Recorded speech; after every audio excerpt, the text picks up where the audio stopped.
नमस्कार। आप सभी का स्वागत करती हुई चैनल पर और आप सभी हेल्दी वेल्दी होंगे, सुरक्षित होंगे, इसी कामना के साथ आज की वीडियो की शुरुआत करती हूँ।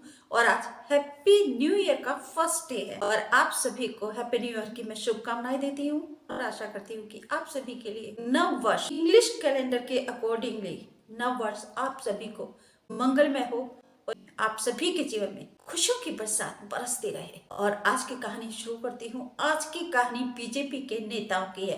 बीजेपी के 3 युवा नेताओं को गिरफ्तार किया गया है। ये नेताओं पर भारी संकट है क्योंकि अभी कुछ समय पहले बीजेपी विधायक रामदुलार गोंड को गिरफ्तार किया गया था। 25 साल की सश्रम कारावास, 10 लाख का जुर्माना हुआ था। और अब बीजेपी के 3 युवा नेताओं को गिरफ्तार किया गया है।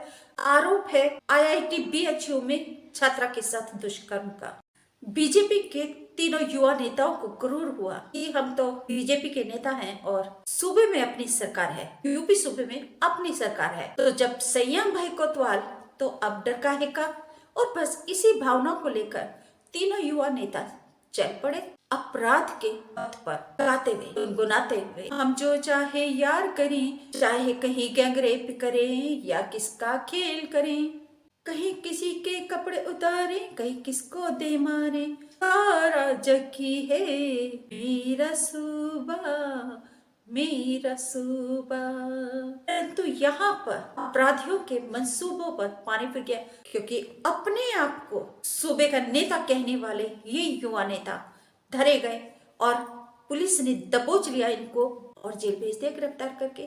क्योंकि सूबे का सूबेदार, बीजेपी का सूबेदार मुखिया अपराधियों को बर्दाश्त नहीं करता, जीरो टॉलरेंस है। अपराधियों को वह चुन चुन के मारता है, चाहे कोई बीजेपी का हो चाहे कोई किसी भी पार्टी का हो, कोई भेदभाव नहीं, भेदभाव रहित अपराधियों के ऊपर एक्शन लिया जाता है। ये है बीजेपी सरकार के मुखिया सीएम योगी आदित्यनाथ। और ये साबित कर दिया इन्होंने। आईआईटी बीएचयू कैंपस में छात्रा के साथ उसके दुष्कर्म किया गया था।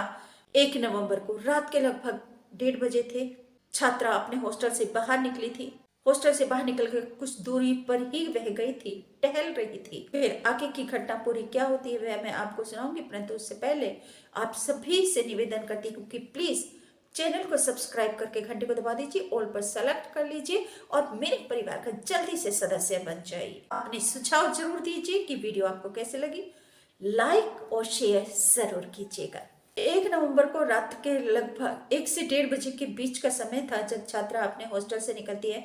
पढ़ने लिखने के बाद वह थोड़ा मतलब फ्रेश होना चाहती थी, रिफ्रेश होना चाहती थी और वह ताजी हवा में बाहर निकली थी, खुली ठंडी हवा में। कुछ ही दूर चली थी कि चौराहे पर उसको उसका एक दोस्त मिल गया और वह दोनों बात ही कर रहे थे चलते चलते। और कर्मनवीर बाबा मंदिर के पास वह पहुंच गए थे और वहीं पर टहलते हुए वे आपस में बातें कर रहे थे।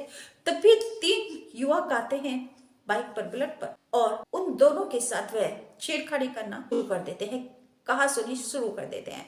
जो छात्रा का दोस्त था उसके साथ मारपीट करते हैं और उसको भगा देते हैं। वहीं छात्रा को वह एक झाड़ी के पीछे ले जाते हैं और उसके साथ वह सब दुष्कर्म करते हैं। उसके ऊपर जो कुकृत्य जो करते हैं वह कहना असंभव है, नहीं बोल पाऊंगी। छात्रा के ऊपर दबाव बनाते हैं, पहले तो उसको किश करते हैं और उसको प्रेशराइज करते हैं कि आप अपने कपड़े उतार। वह कपड़े नहीं उतारती, रोने चिल्लाने की क्या नहीं लगती है, लेकिन उसका मुंह बंद कर लेते हैं, उसकी आवाज बंद हो जाती है।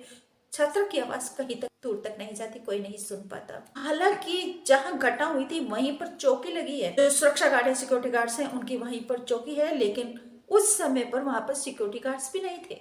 छात्रा को जबरदस्ती तीनों युवक कपड़े उतारते हैं और छात्रा के साथ दुष्कर्म करते हैं, गैंगरेप करते हैं, किस करते हैं। और फिर कुछ समय के बाद छात्रा बदहवास हालत में दौड़ती हुई एक प्रोफेसर के क्वार्टर में जाती है, नॉक करती है, खटखटाती है।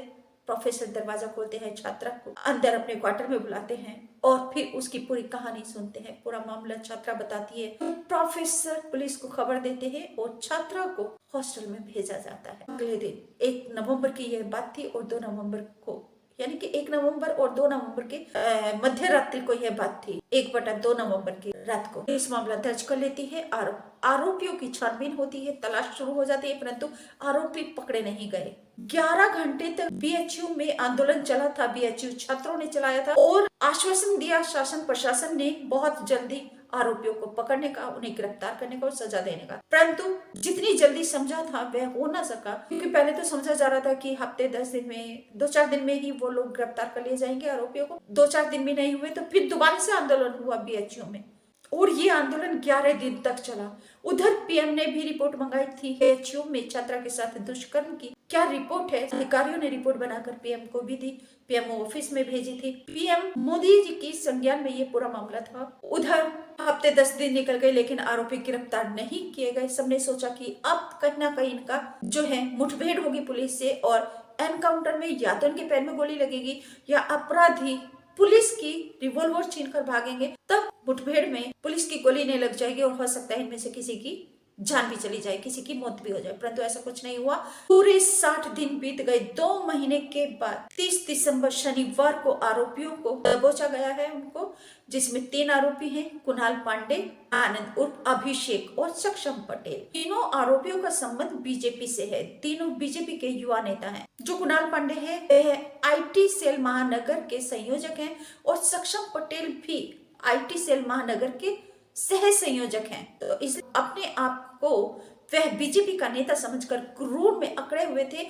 जो सारी हेकड़ी अब पुलिस ने निकाल दी है, उनको गिरफ्तार कर लिया है। जो कुणाल पांडे है वो ब्रज एंक्लेव कॉलोनी सुंदरपुर का रहने वाला है। आनंद उर्फ अभिषेक और सक्षम पटेल ये जिदवीपुर जटिहा के रहने वाले हैं। सूत्रों के मुताबिक पुलिस अधिकारी ने बताया है कि तीनों को गिरफ्तार कर लिया गया है और जेल भेजा गया है। तीनों के ऊपर जल्दी से जल्दी कार्रवाई की जाएगी और चार्जशीट जल्दी से जल्दी दाखिल की जाएगी। इनको जल्दी से जल्दी सख्त से सख्त सजा दिलवाई जाएगी। आप सभी से निवेदन करती हूँ कि प्लीज चैनल को जल्दी से सब्सक्राइब करके घंटे को दबा दीजिए। अगर अभी तक नहीं किया है सब्सक्राइब तो जल्दी से सब्सक्राइब कर लीजिए और आप अपने सुझाव जरूर दीजिए, मेरी प्रेरणा बनिए। और आप सभी से निवेदन करती हूँ कि आपके बच्चे क्या करते हैं, किसके संपर्क में रहते हैं, क्या काम करते हैं, व्यवहार कैसा है, इस चीज को अपनी निगरानी में जरूर रखिए और अपने छोटे मासूम बच्चों की भी सुरक्षा सुनिश्चित कीजिए।